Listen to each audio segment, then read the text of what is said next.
Pembagian dividen di minggu ini ada 4 bank, malah 5 ya. Ada 5 bank besar yang membagikan dividen yang jumlahnya lumayan nih. Ada BCA, BRI, Mandiri, BNI maupun Bank BTN. Dari kelima bank tersebut, kita tahu ada 4 bank besar yang memang siapa sih yang nggak tahu dari sisi size-nya, dari sisi sahamnya, harga sahamnya yang juga lumayan naik jika kita ukur 10 tahun yang lalu. Gimana kalau kita bandingin 4 bank tersebut dan kira-kira yang mana yang kira-kira cocok buat kamu untuk jangka pendek, jangka panjang, ataupun sesuai dengan time frame yang kamu inginkan. Jadi kali ini saya bakal sharing ke 4 bank besar yang ada di Indonesia dibandingkan secara fundamentalnya. Jangan lupa like dan subscribe channel Pintar Saham untuk lanjutan dari YouTube channel Pintar Saham.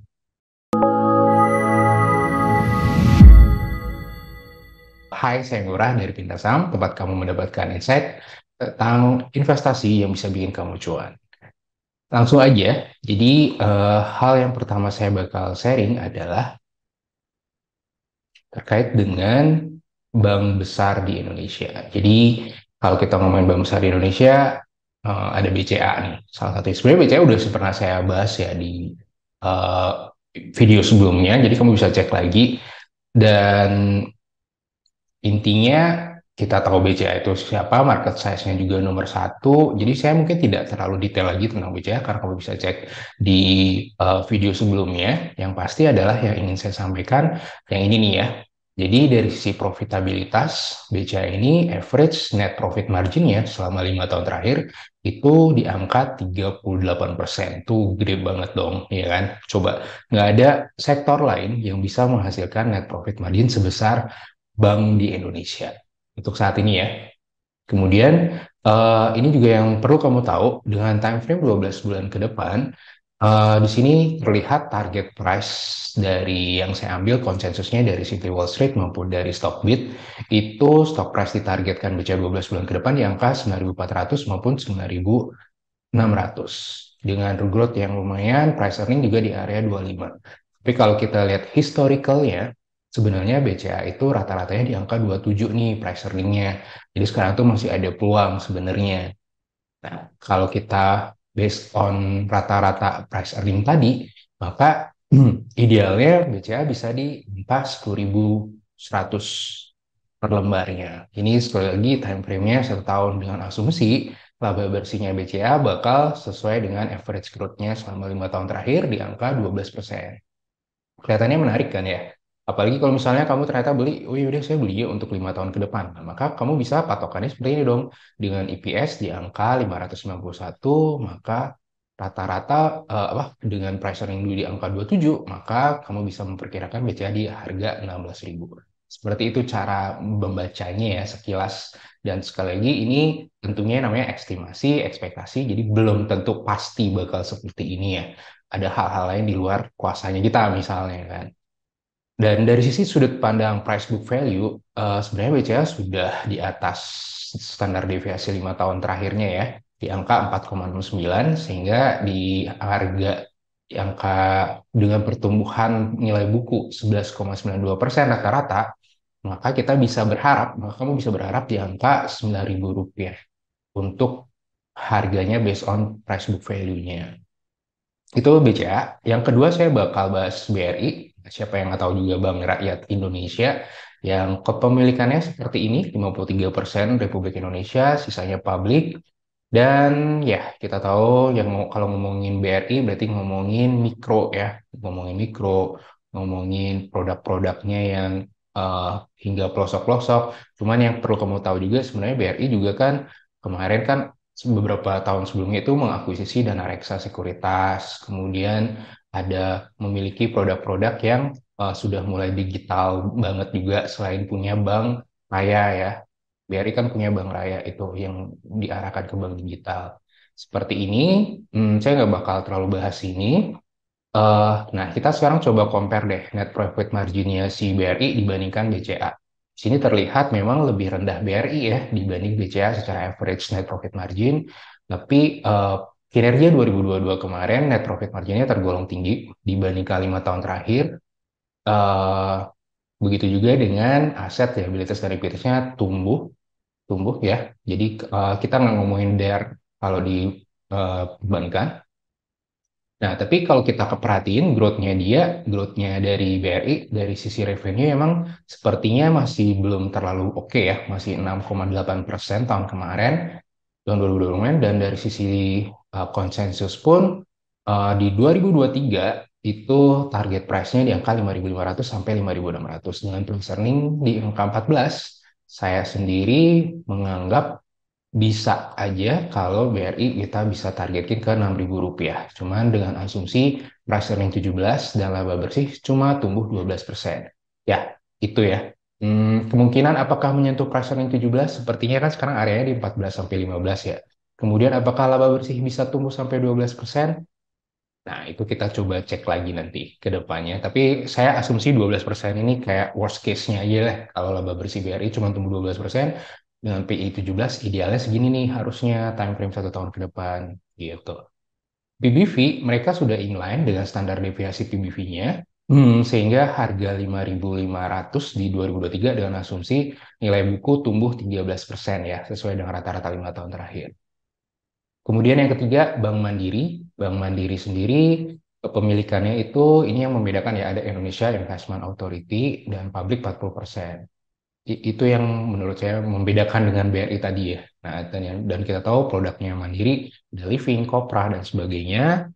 Dan dari sisi kasanya dia berada di area segini ya, 1095, dan dia menyampaikan market share. Jadi kasa market share-nya Bank Mandiri itu 22,9%.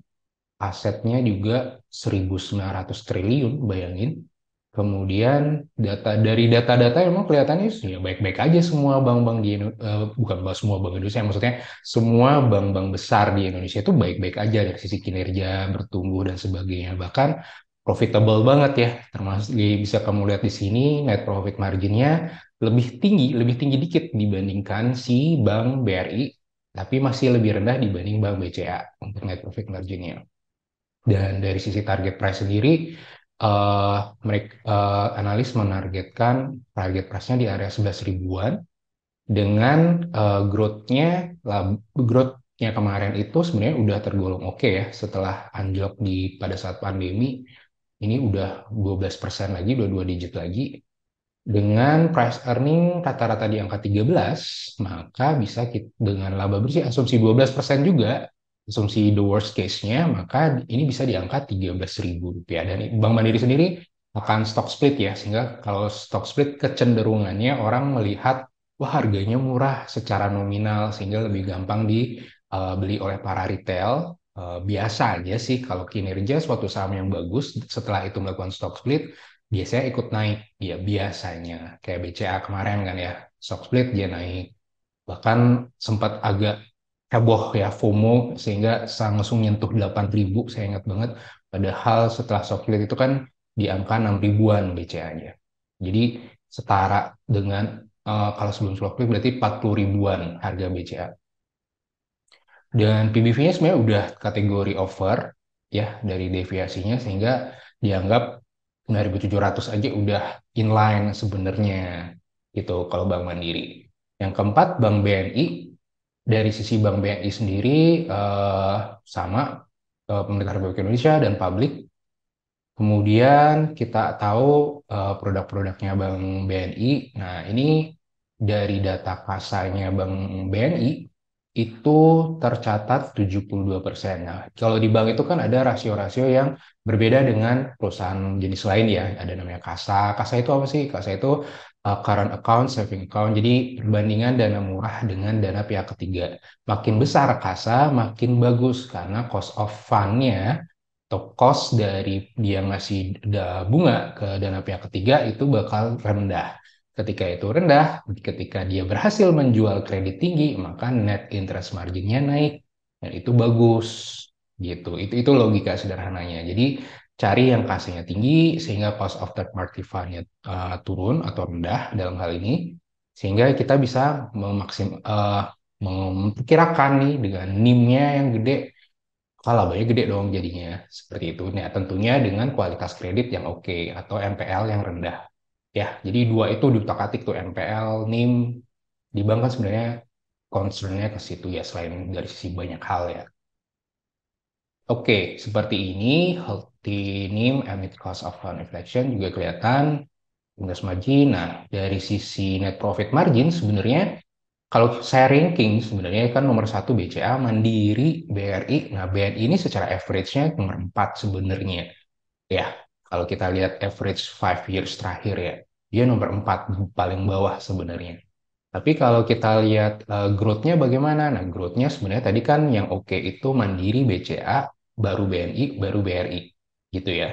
Dari sisi pertumbuhan, dari target price sendiri seperti ini. Cuman dari price earning sebenarnya yang paling murah saat ini di antara empat bank itu adalah BNI. Gitu ya, dari sisi price earning. Sehingga, nah ini agak jomplang karena mungkin pernah mengalami anjlok banget labanya BNI, sehingga price earningnya kalau 5 year agak ini volatil, tapi kalau kita ngomongin 1 year sebenarnya areanya di angka 9 sampai 10. Jadi dengan asumsi laba bersih tumbuh 10% aja, maka angka Rp12.000 dengan price earning di angka 11 gitu ya.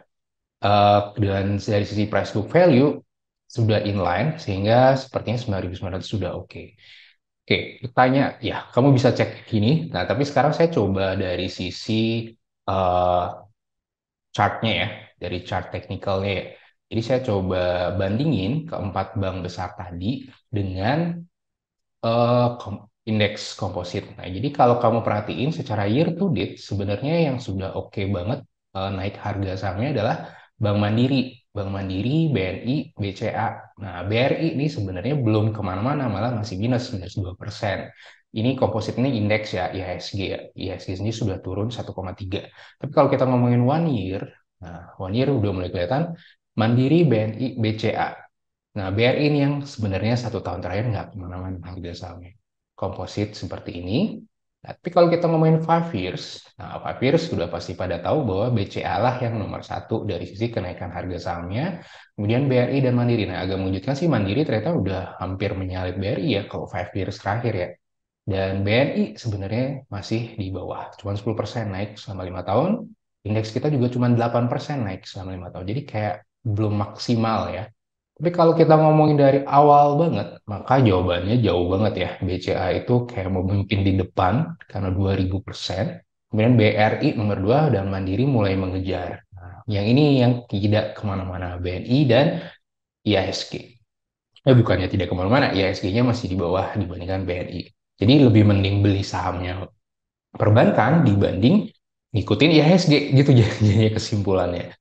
Oke, nah pertanyaannya apakah ada peluang dari BNI? Nah, tapi kalau kita lihat dari net profit margin, kalau saya rekap sebenarnya BNI yang paling rendah so far sementara, siapa tahu ada perubahan di masa depan. Tapi kalau yang the best memang BCA secara profit margin. Oke, itu dia dari saya. Semoga bisa bantu kamu menentukan keputusan kira-kira dari empat bank besar ini kamu bakal koleksi siapa atau malah keempat-empatnya kamu koleksi. Jadi ingat juga memperhatikan tujuan keuangannya, profil resiko, dan daleman dari suatu kinerja perusahaan. Karena dari situ kamu bisa lihat bahwa ini bakal sustain apa cuman riding the wave saja. Oke, itu dari saya. Sekian, sehat selalu dan semoga cuan buat kamu.